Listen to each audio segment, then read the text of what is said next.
come to know Jesus as the bridegroom, we have to realize that that's coming right out of the Bible itself. In many different places, Jesus refers to himself as the bridegroom or gives us a parable explaining to us how the bridegroom relates to us.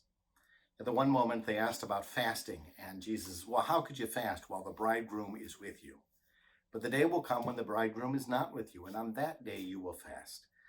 Of course, he's referring to himself, and the days in which he will ascend into heaven will be the days we're away from our Lord.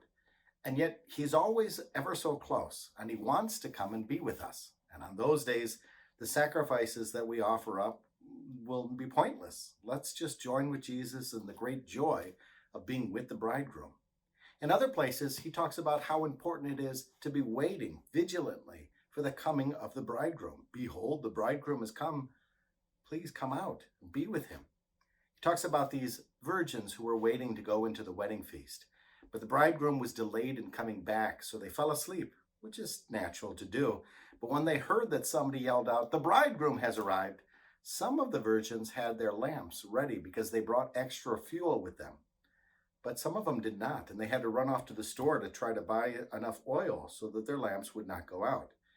Those who were ready were welcomed into the feast. Those who were not ready, well, they missed out, and the door was locked, and they were left outside. The bridegroom wants us to be ready. In a very beautiful way, the bridegroom is inviting us into the wedding banquet with him. But there's a time to do that. The time is now. He's saying, come out. The bridegroom is waiting for you.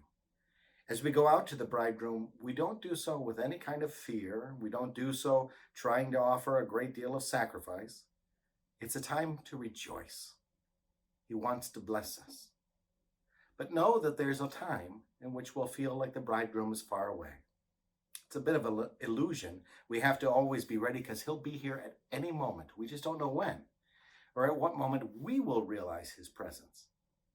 If we realize his presence, rejoice. For the bridegroom decided to bless us in a way that is tangible, a way that we can reach out and touch, a way that we might know his love in a personal way. But then there are other times in which it feels like, where are you? I've been going through such difficulties, such struggles.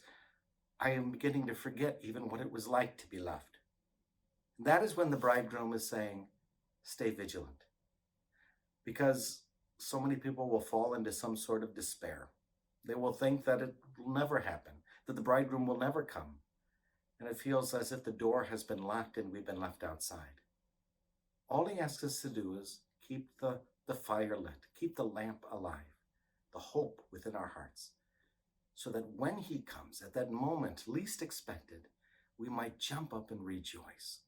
Yes, Lord, I receive my bridegroom and I enter into the wedding feast.